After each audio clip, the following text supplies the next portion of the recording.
Walk-ins, just stand up. We appreciate it.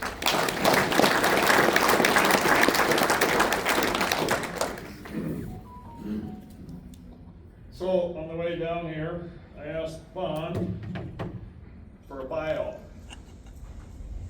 Since I really don't have one with me tonight, which reminded me, well, we'll wing it, which reminded me of a little story. A month and a half ago, I had the privilege of officiating my granddaughter's wedding. Now that's quite a high honor, I would say. Everything was going smoothly through the preliminaries and the walk up and the whole works, you know, and we come to the point where I was going to do a message. And I turned my sheet in my paper, and and my notebook, and I was missing page number 1. And I thought to myself, you know, what happened here? I took a little bit of time. And apparently I said, well, I'll wing it. But I said it out loud. Granddaughter's eyes got pretty big. But it went really good. And they were here at the show. We're married, getting along good. So a month and a half into it, we're okay.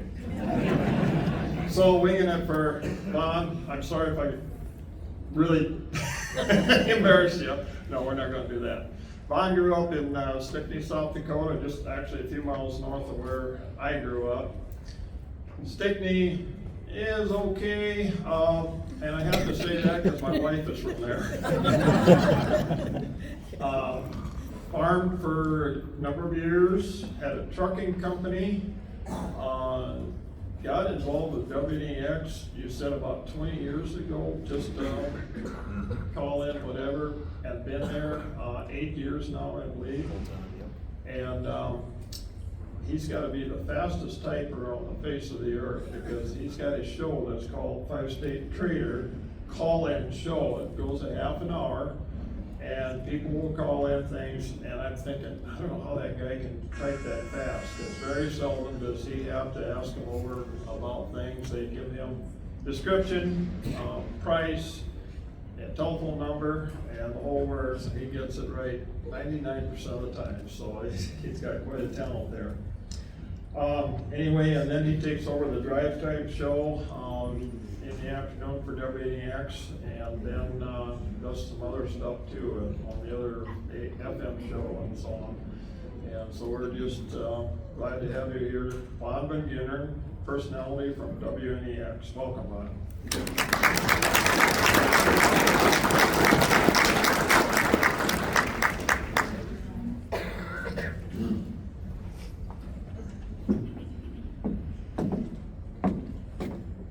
Well, this is going to be no surprise, and then to bring this one way down here again. Thank you, everyone. It's been a lot of fun for me. I got to Prairie Village yesterday, and I got to thinking about it. The last time I went to Prairie Village, I was there 10 years ago. It was 10 years ago with a buddy of mine. It happens to be my birthday tomorrow. And so my buddy calls me and says, hey, we're going to Prairie Village for your birthday. And I had to drive. But he took my phone while we were driving, and we stopped partway up here. And he's like, okay, I'm driving now. And he handed me my phone back. Well, I had been a bachelor for a number of years, and my buddy had put me on a dating site. That's what he was doing with my phone on the way up here. Now you can see how successful it's been, 10 years on a dating site, and I'm sitting between Daryl and Jack. So it hasn't worked out all that well. But I do appreciate you letting me be part of the show here today. This is a lot of fun. Prairie Village has been a lot of fun. I forgot all the great things that go on there. It truly is a wonderful show and a great place to be able to showcase your Oliver tractors. And when I first got here yesterday, man, you guys really have a great display. And there is a lot of nice iron out there. I got to admit though, I'm a little bit down this week. Some of you guys know that I am the proud owner of an 1155 Mastiff. 540 cubic inches of Perkins power. Big horsepower, big noise, and big tires in my case. My 1155 has 20.842 tires on it. It needed to go down the road real fast. And it's got duals on it that are set up for 36-inch rows. I used to farm in 12-row and 36, and so I've got it set up. And so the outside duals are actually Oliver cast centers, and then I've got the step-up rims, because you know the Oliver cast center is just a 9-bolt hub. So I've got the 9-bolt hub, I got a spacer, and then I got the duals, and oh man, this thing is a beast. But when you got those tall tires on the back, and you got 1116s on the front, that points downhill a little, so I had to put the 950 24s on the front. That leveled it all out. Well, just the other day, my buddy Lee and I were working on my 1155. We got done with what our project was, and we went to the house, and that's when it happened. We could smell it before we saw it. We stepped outside to see my 1155 was on fire. We scrambled. I scrambled for a garden hose. My buddy Lee, he just started kicking and throwing dirt. And we were scrambling and scrambling and scrambling, but it wasn't to be. The 1155 is no more. Funny thing is, though, in the chaos of all of this happening, my buddy Lee, who's had a wooden leg from the hip down from the time he was 4 years old, he was kicking dirt right near one of the back tires, and all of a sudden he got his leg stuck underneath the tire. And well, I was spraying water over here, and he was yelling for me to spray water over there, and we got our things crossed just a little bit, and well, we finally escaped. But my insurance report goes a little bit like this: 1 1155 Massey, 4 20.842 tires, 2 950 24s, 1 fender mount radio expertly tuned to 570 WNX, and 1 wooden leg. Not certain what my insurance guy's going to say about that leg. All right, I'm going to level with you. None of that's true. I was just trying to gauge my audience, and I see that you guys like tractors more than you like people. Or at least more than you like wooden legs. So we're going to get along just fine here. It's that love of people that brings us here, to be honest with you, that love of tractors as well. It's living history, mechanical history. And some say mechanical history is just a collection of inanimate objects. But we know mechanical history tells a story. It tells a story of blood and sweat and tears. The story of perseverance, the story of struggle. And while the inanimate object is part of the blood and the sweat, it's also an escape from the struggle. Imagine a farmer with the emotional struggle of how to pay the bills, with the mental baggage of, are we going to get the crop in? Is it going to grow? Is the weather going to cooperate? Are we going to be able to feed the livestock? Am I going to be able to provide for my family? And all the things that associate with that struggle. Imagine now that farmer climbing onto a tractor. He fires it up, and a smile comes across his face. A Super 88 pulling 414s has a way of erasing all the anguish and telling a guy, life is good, and everything's going to be all right. Dinner time approaches, and out to the field comes your wife and kids with something to eat. Your kids, they go off and play in the dirt and admire the work that the tractor has just done. And you sit on the tailgate of the pickup, and you eat some chicken, maybe a biscuit, and you sip your coffee. Your wife sits back and admires you as you look over the morning's work and admire a job well done. Oh, I lied to you again. I know that you love people. And I know that the farm, the tractor, the chores, it's just a way for you to express your love of your family and their future. And thank goodness you do love family, because if you didn't, well, let's just say it's good that you love them. And I hope that firing up a Super 88 has the ability to erase all things because some guy with a Super 88 hat just had the strangest experience in the men's room. Now, I don't know how many of you guys wear belt buckles, but I got me a new one, and it's a beauty. Ornate, pretty, and pretty heavy. Heavier than I realized. And when I stepped in the men's room a bit ago, well, I stepped up to the urinal and I undid my heavy-duty belt buckle, and that's when it happened. The heft of the buckle in combination with the fullness of my pockets, and, well, you know how little kids, they just pull their pants clear down to their ankles? Well, let's just say somebody got a full moon.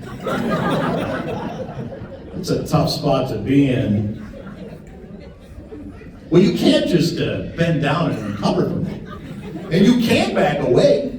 And you definitely cannot turn and run. So I hope the guy with a Super 88 hat understands, and I hope all is forgotten when he fires that old girl up and drives away. My neighbor, Bob, and his sweet wife, Elaine, they had one of those stressful family moments that you have with tractors and farms. Bob got stuck next to the haystack with the farmhand. It was way up in the air. All the weight had shifted from the rear tires to the front tires, and everything was sinking in, and, well, Bob knew that he needed a pull. And so, luckily, his sweet wife was just in the house 50 yards away. He walked in and got her. And they got another tractor and backed it up to the stuck Super M, and Bob explained, "Honey, I have it in first gear for you. And when I tell you to let out the clutch, just ease me away from the stack." Bob no more than got on his Super M when his wife's patience, or her clutch foot's patience, ran thin. He didn't even get a chance to put it in reverse when she started to pull. Now, Elaine knew what all good farm wives know.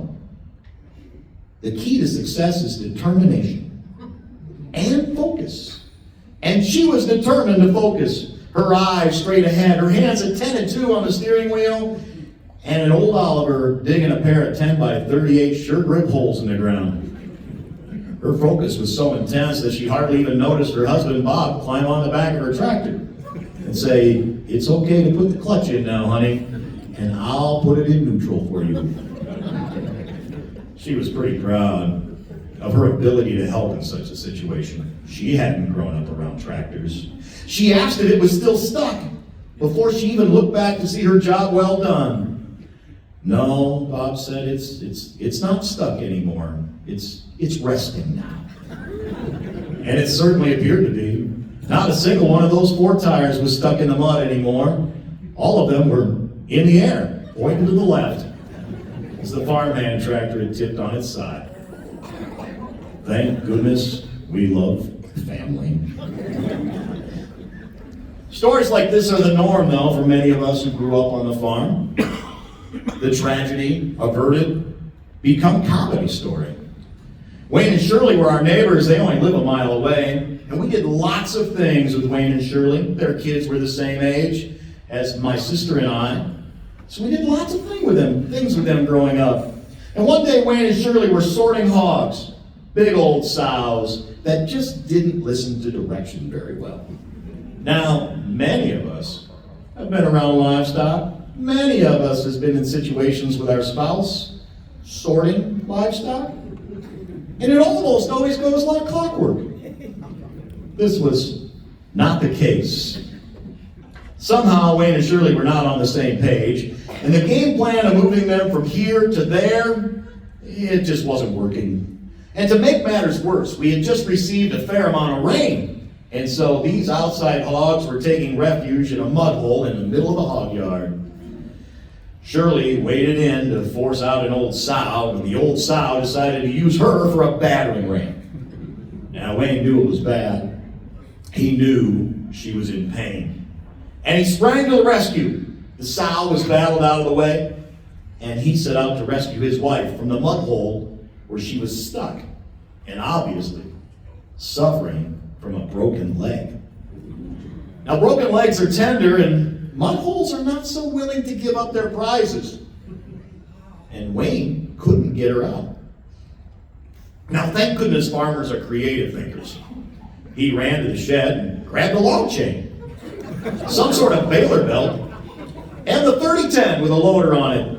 He fashioned some sort of sling with a chain and a belt, and then drove straight into the mud with a contraption dangling from the loader. Some delicate maneuvering for Shirley to get into the sling, and they were in business. Almost. There seems to be a theme so far about tractors with loaders and not being able to back up. Well, that was the case again, and off to Plan B, which we almost nearly always end up on anyhow, regardless of how great we plan. Well, Plan B was call the neighbors.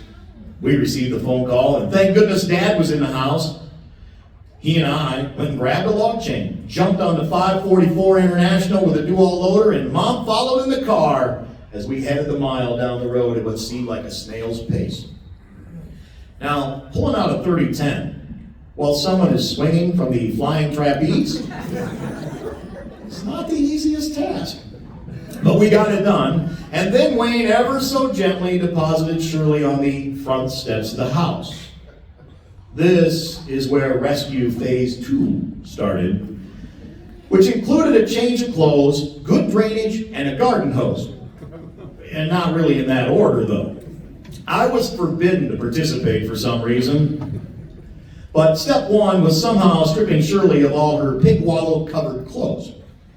My mom and Wayne accomplished this task. The next step was the high-pressure garden hose. Turns out that pig wallow doesn't come off by itself. Did I mention the good drainage? Well, you don't want all that dirty water running down into the window well right next to the steps, do you? While Wayne was busy perfecting his washing techniques, my mom was rummaging through Shirley's dresser drawers looking for what might be an appropriate look for the emergency room. Thank goodness loose-fitting clothes were in that year. She decided on a flowing ankle-length skirt and a button-down blouse, a look I'm sure any emergency room nurse would appreciate. After Shirley was washed and dried and clothed in the latest emergency room fashions, she was whisked off to the emergency room. No, not by the ambulance. You think we're made of money? No, in the back seat of the Mercury Grand Marquis. Extra roomy, rich Corinthian leather accommodations. Somehow Shirley didn't really appreciate the leather or the extra room. She did appreciate the clothes, however, that my mother had picked out. In fact, to this day, it's the first thing she says when recalling the story.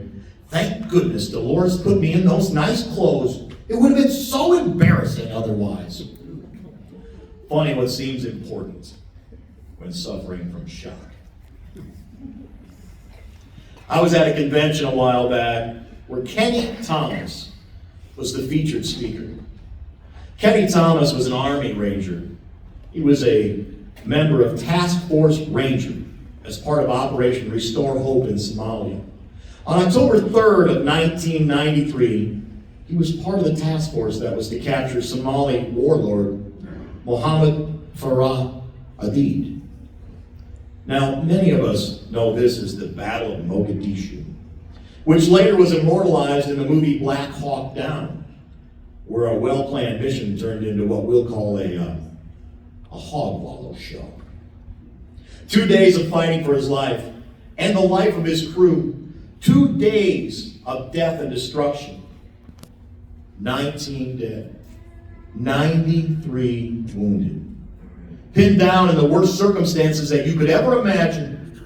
He and his crew fought their way out. It was brutal. And Kenny says, the body keeps count.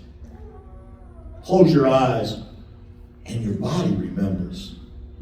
He said his body remembers the most intricate details of the events of those 2 days. Whenever he hears a strange noise or something sets off his senses. Psychological experts tell us the same. They say the body remembers. In fact, some of us have had trauma in our minds. Some of us have had trauma that our minds have never even realized. Yet our body remembers. It is just one of the remarkable ways God has designed us. The body remembers. The body keeps count. If that's true that the body keeps count of the traumatic things, then it's also true that our body keeps count of the positive things as well. It's not just the brain that is pleased when you see a 770 Oliver ready to go to the field, but the body remembers it too. The body remembers the struggle in making ends meet, the struggle of getting the work done before the rain. The body also remembers the first time you taught your son or daughter to drive that 770 Oliver. Maybe this is why we love machinery so much. For all the struggle of getting the work done, for all the struggle of the lifestyle, there is a simple pleasure that the body remembers. It would be fun to see a study of old farmers that had high blood pressure. I can see a study right now. They got all the old farmers hooked up to blood pressure machines, and they take a baseline reading. And then they show them pictures of classic tractors, fields of corn, wheat fields, oat fields, pictures of windmills and stock dams and hay fields and hay lofts and barns, and cows and sheep and hogs and, oh, never mind. The experiment was working until we introduced the livestock. That changes everything. Emotion changes everything. Tractors and wheat fields and windmills and stock dams, they don't have a mind of their own. They don't have an emotional response. Livestock does.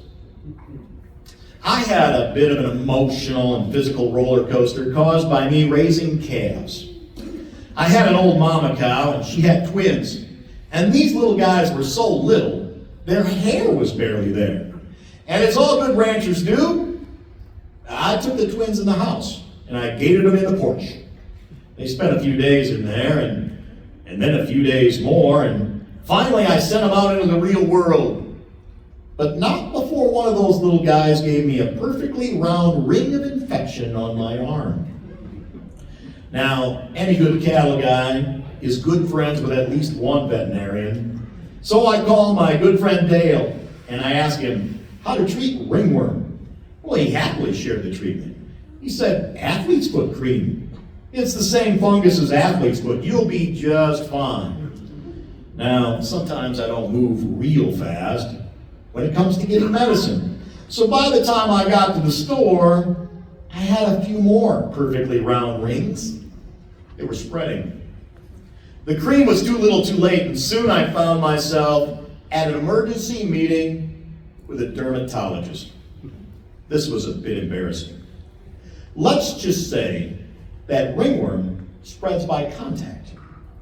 Let's also say that there is a fair amount of contact to portions of your body while sleeping that might not be visible to the rest of society. I was well aware of every part of me that I had contacted while in my sleep, and soon so was the dermatologist and his student assistant. He was one of those hoity-toity types. He was from England, and he didn't understand country culture at all, and likely made a few more assumptions about country culture once I was gone. Once in his office, he examined the spots on my arms, the one on my neck, the one near my belly button. And then he asked, do you have any others? To which I replied, my legs and stuff. Legs and stuff, he said? Yeah. It was when he saw my stuff that he asked his student assistant to go get a camera.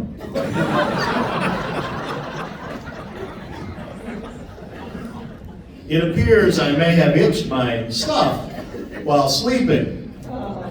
The student returned with a camera, 35 millimeter. Now I won't comment on the lens, whether it was a wide angle or a zoom. He handed it to the doctor, and I soon became a medical specimen for the ages. Eventually, he gave me a prescription that must have been mine halfway around the world. It cost over $500. But soon, I was on my way to recovery. You know, not everyone understands farmers. We're a unique breed. In fact, our smartphones don't even understand us all that well. I use the voice texting quite a bit. I use it to make notes to myself. But the voice texting has a hard time understanding some of the things I try to tell it. For instance, it doesn't understand tire sizes at all. Try voice texting tubes for the 18438s on the 1070 case, and it will get confused for sure. Then again, it might just be me. I used to have a trucking company. I had a secretary who worked for me. She worked for me one day a week on Fridays, so we just jokingly referred to her as the Friday girl. She would come and do the billing and pay all the bills. And one day she texted me confused. I had different rates for the same routes, and she didn't know what to bill the loads at. And she said, "What's the deal with the two rates?" I voice texted her back, "Don't worry, it's my oops. I'll fix it when I get home." She responded, "Oh, I see the job description has changed all of a sudden." Now I was confused, and I asked her what she meant. She said, "Read your last text." That's when I realized, "Don't worry, it's my oops. I will fix it when I get home" was translated to, "Don't worry, just show me your boobs when I get home."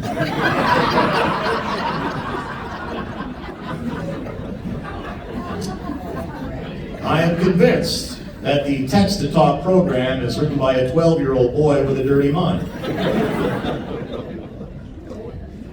Thank goodness she has a great sense of humor and a better sense of understanding my text messages.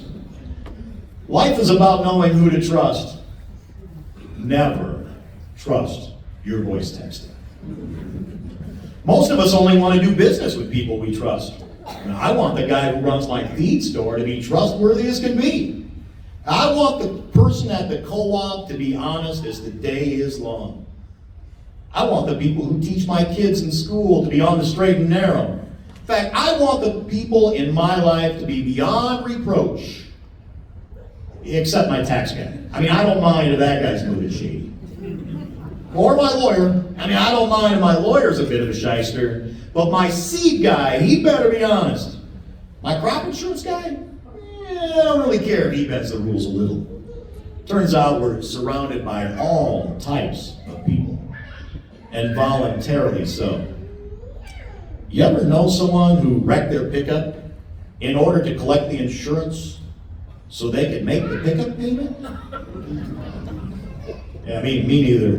We do have some interesting friends though, don't we? I have a friend who supplemented his farming income by trapping and hunting. If there was something that had fur on it, he was gonna hunt it. And one day he and his wife were driving home from town. It was dusk. The sun was low and the light was low too, and they were just tooling along with a horse trailer behind the pickup. And then all of a sudden there was a tugging sensation. And something had changed. The pickup was tugging, and now something was skidding, and something was making noise too. And just then my buddy saw something right out of the corner of his eye. It was a coyote. Now, like any good farmer, trapper, hunter worth his weight, he was armed and ready. He had a .223 right by his side. He reached for the gun, never mind the commotion of something skidding, never mind the chugging pickup, and never mind that everything was still in motion. He stuck the .223 right out the driver's side window, took careful aim, effortlessly calculating distance, the speed of the coyote, the speed of the skidding pickup, the angle of the shot as the coyote ran, and he pulled the trigger. The coyote tipped over instantly.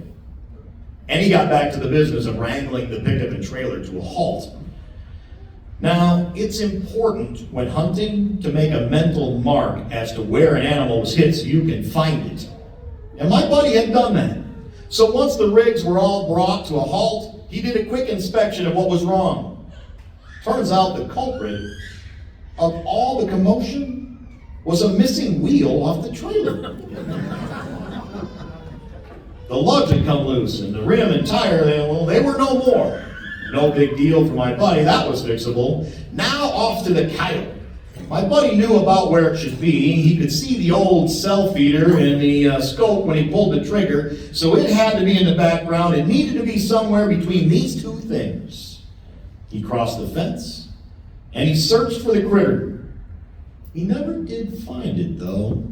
He did, however, find a rim and tire that must have come off his trailer. A perfect match. 8 holes to match up perfectly with the 8 lugs the trailer has. Well, an almost perfect match. The rim, upon further inspection, had 9 holes. One approximately the size of a .223. An amazing feat of marksmanship. But my buddy was so disappointed it wasn't a coyote. You ever go hunting from your tractor? You ever go deer hunting and just happen to be driving somewhere and you see a deer and you're not really quite prepared for it? Well, I have a buddy, he's a big hunter. And he would set up deer stands here and there. He was always looking for the perfect buck. And one year it showed up. The perfect buck. It was the one he was waiting for. And he would see it every now and then, but he could just never get a shot at it. And he was telling another buddy of his about it. His buddy drove a school bus route. And he was telling him all about this monster buck, when the bus driver said, "Oh, I know what deer you're talking about. It crosses the road in front of me every morning about 4 miles north of the Hanson farm." Well, the two happened to be having a cold one, or 2, or 3, when the revelation of the deer's whereabouts and habits came to light. And they dreamed up the perfect plan for my buddy to get the buck of his dreams. My buddy became a school bus monitor that night. His first day of work would be the next morning. Now, I don't know if it's normal for a school bus monitor to carry a 30-06 with a variable power scope and a hunting sling, but this one did. He was dressed in blaze orange too. He claims to make certain the kids would see him and know not to misbehave when he was on duty. The blaze orange turned out to be pretty effective. The kids were perfectly well behaved and oddly very, very quiet. The morning route was on perfect schedule, and as soon as they were approaching the rendezvous point, it was just 4 miles north of the Hanson farm, and there it was, the buck of his dreams. It had crossed the fence, and now it had just walked across the road and leapt the next fence onto some public land. The bus came to a halt. The deer came to a halt too. He stopped and looked.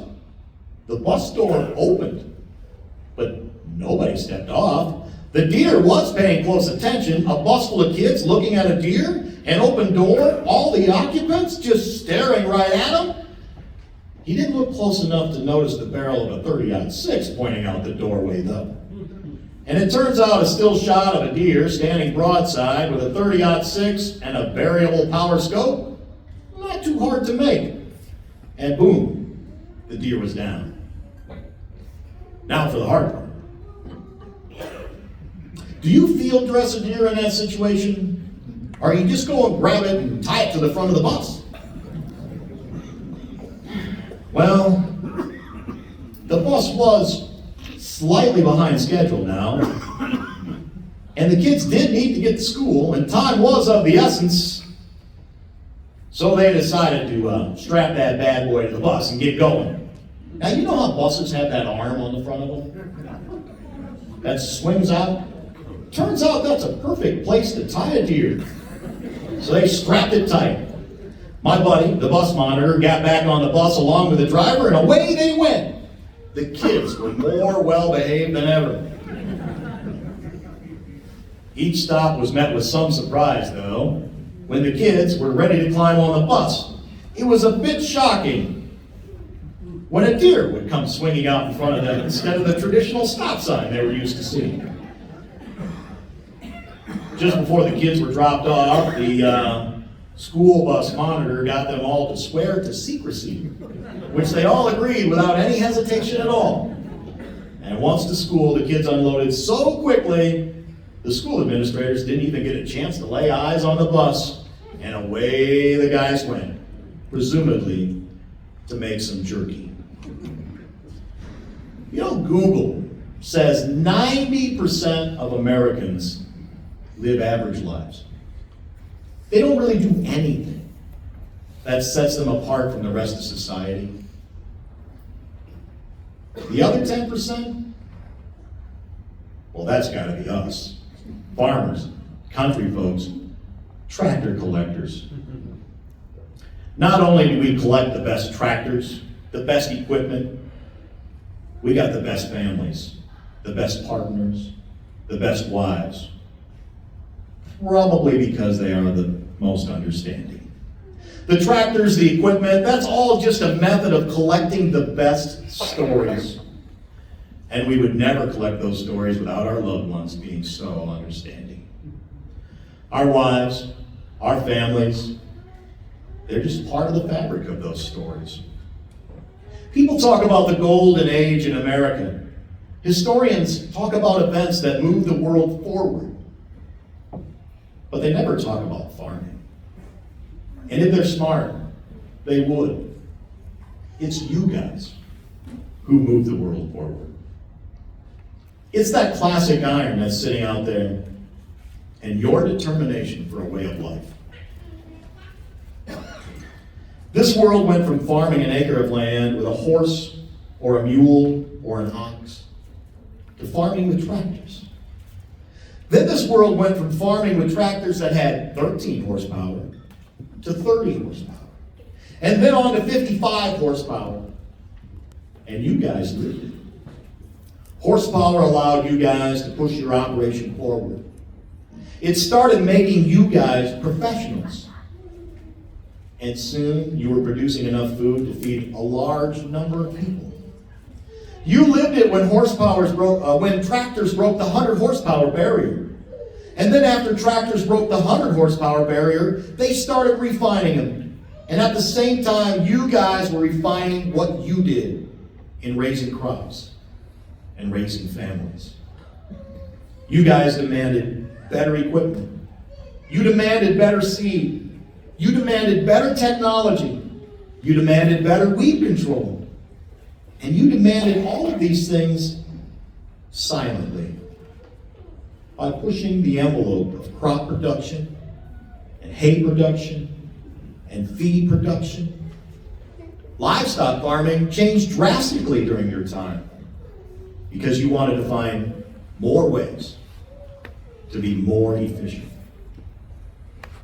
You guys were the tip of the spear, driving the industry forward without even realizing it. First, feeding your families, then feeding your community, on to feeding your country, and now the American farmer feeds the world. That is all because of you.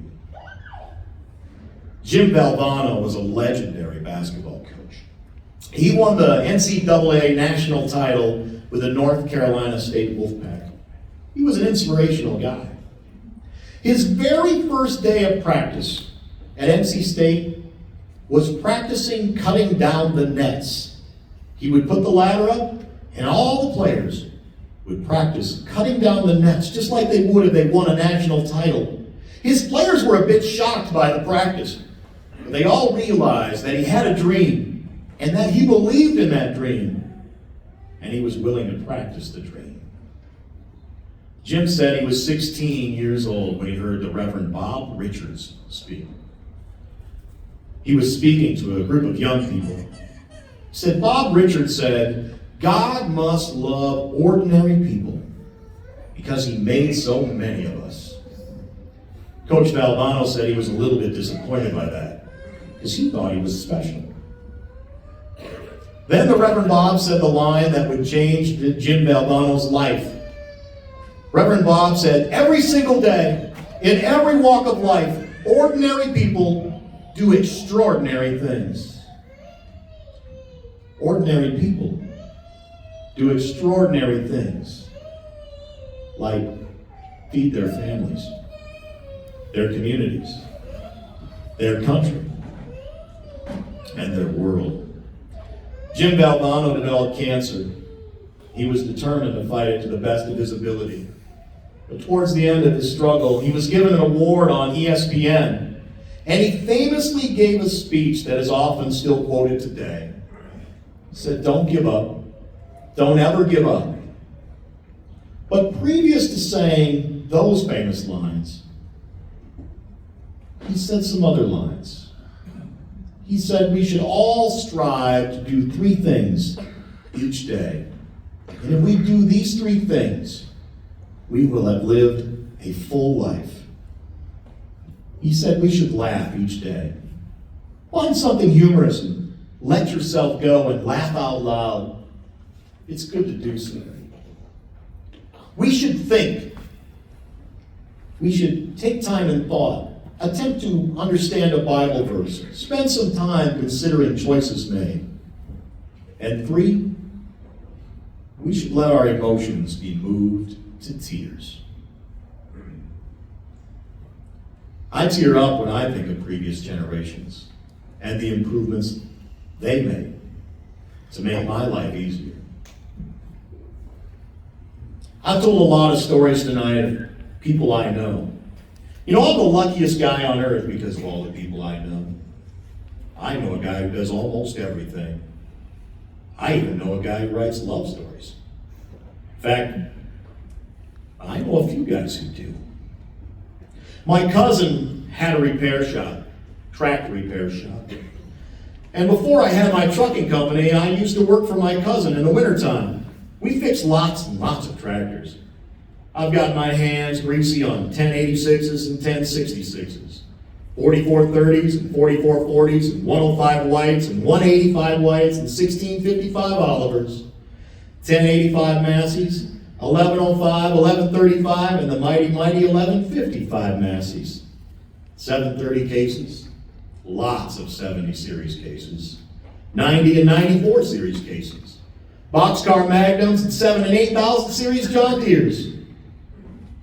My cousin was a friend of mine as well. He was someone I respected very, very much.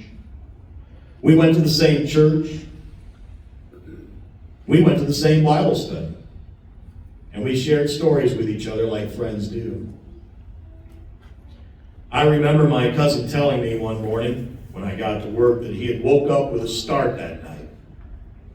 It was 3:32 a.m. He had looked at the clock. He had had this overwhelming feeling of anxiety and he didn't know what to do. Well, my cousin had a son who was serving in Iraq. He was a tank driver. And so, my cousin says, I just started to pray for my son. I prayed for his safety. I prayed for the safety and the souls of those who were serving with him. And he continued to pray. For about an hour, he stayed in prayer. And then all of a sudden, a peace came over him. And he stopped praying. And he went to bed. It was the strangest thing, my cousin said. Now, I told you earlier about Kenny Thomas, the Battle of Mogadishu, the battle where Black Hawk Down originated. And I told you about the terrible circumstances in which those soldiers had to fight their way out. Now, when you're serving nowadays overseas, you have quicker access to your family than at any time ever in history. But when you're serving in a sensitive area, you oftentimes do not have contact with your family for many days. And a number of days had gone by since my cousin had his waking episode. And he got a call. It was his son. The son seemed pretty rattled, and he just needed to hear the voice of his father. He explained to his dad that a handful of days ago, around 11:30, they had driven into an ambush, and they were stuck right in the middle of a battle. They fought for nearly an hour before air support was able to come and clear the way for them, and they took a heavy shelling. But everyone was all right. He said, my friends who weren't believers became one that day because it had to be divine intervention that we survived. My cousin always had the practice of telling his son that he'd been praying for him. And then he told him the story, how he had the strangest feeling one night and prayed for a full hour before he went back to bed. They spent a moment in tears, the son realizing that his father had been praying to protect him, as he always did. And that's when it dawned on the son to do some math. Iraq is 8 hours ahead of the Central Time Zone. What night did you wake up to pray? He asked his dad. It was Monday night. What time did you wake up? It was 3:32 a.m. I remember looking at the clock. The son started to cry again. We took our first rounds Monday at 11:31 according to our after-action report. 8 hours and 1 minute. Time difference. The father had been praying for his son's safety and the safety and the souls of those serving with him at the very time he and his buddies were in distress. Did I mention that I even know guys who write love stories? In fact, I know a lot of guys who do. Love of tractors, love of culture, love of people, love of family, love expressed in so many ways, including prayer for those who we know and don't know. I grew up in a place where people loved me. In fact, it kept me from going bald. Well, not exactly the way you might think. I always had terrible hair. And by the time I was in my mid-30s, there wasn't much of it there.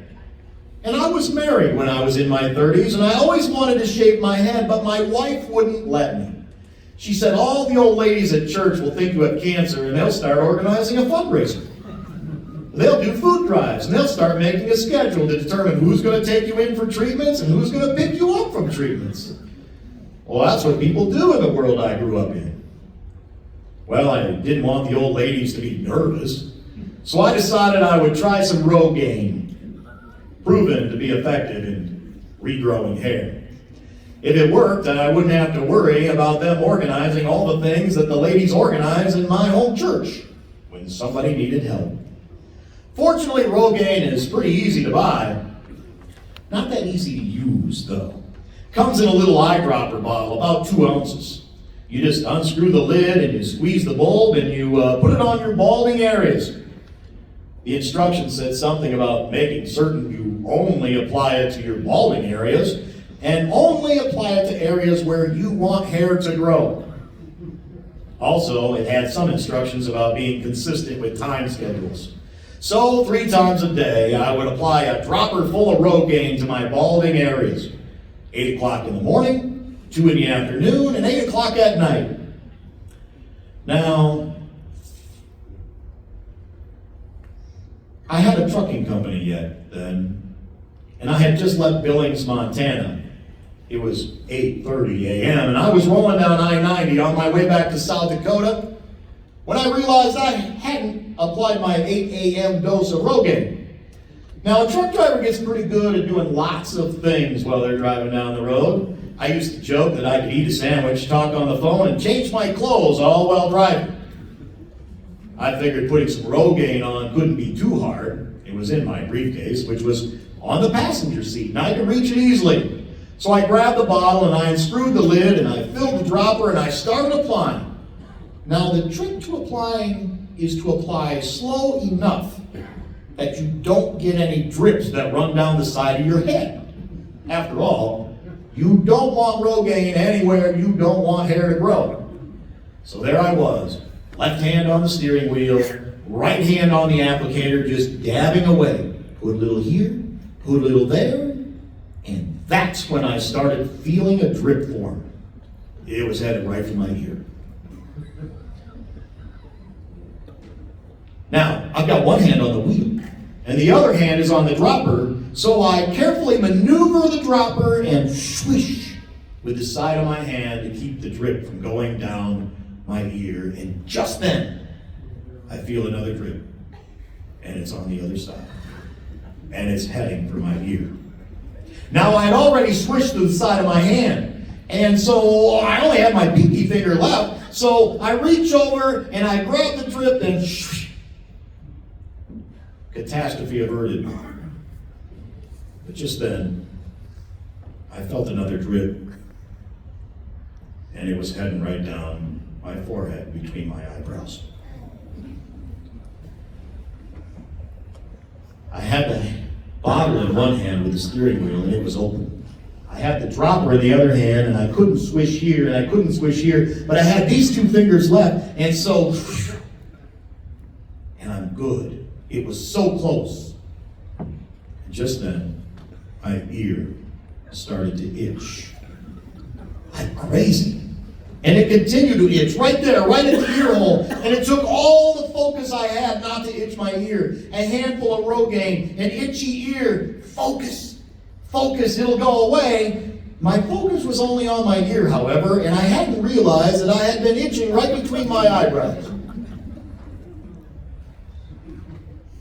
After that, I lost all my concentration and started digging my pinky finger into my ear, and before I knew it, I was digging into my other ear as well. The good news, Rogaine works.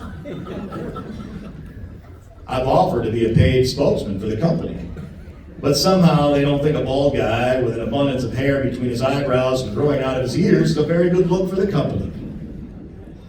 Speaking of looking bad for the company, I once worked at a factory. And I had a couple of coworkers who didn't get along with each other all so well. And one day they got under each other's skin enough that they were going to fight. And they started shouting at each other. And just before they went at it, I jumped in and I simply told them that I was going to fight too. And whoever was winning, that's whose side I was going to be on. And if they started losing, I was switching sides because I'm a winner. Well, I'm a people person, and I love people, and I love being around people. And I love working with people, but a guy can find himself in some interesting situations from time to time. Well, they never did fight. They backed down after I told them I was going to jump in. And I'm glad that they did, because I would have hated to have to beat up one or the other or both. It takes a lot of dedication to be a winner. Well, we've had a pretty full day here today. I hope you laughed out loud. I hope you spent some time and thought considering things that we don't necessarily understand. And I hope that you maybe cried a little too. Speaking of love, we love tractors, but we don't tell them that. We love our families. Sometimes we don't tell them that either. Your tractor really doesn't care if it hears it or not. Your family does.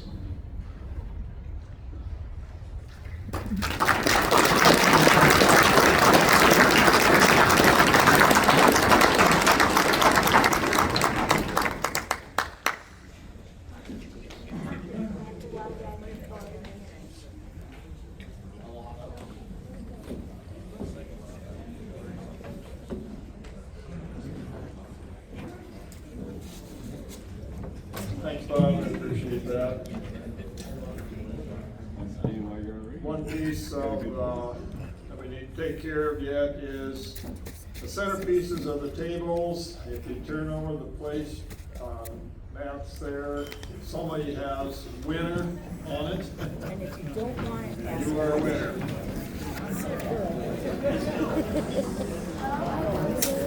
Oh, you got it?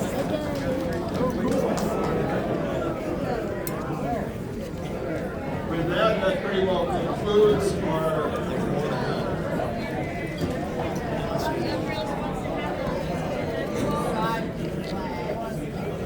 that pretty well concludes this portion of the meeting. We do have the auction coming up, but I will turn it over to those that are responsible for that.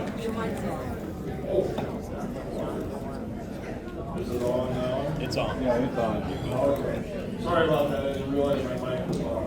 Anyway, that pretty well concludes our meeting for tonight with the exception of the auction, which We have items over here, and I'm gonna turn it to whoever is in charge of that. So, thank you for now.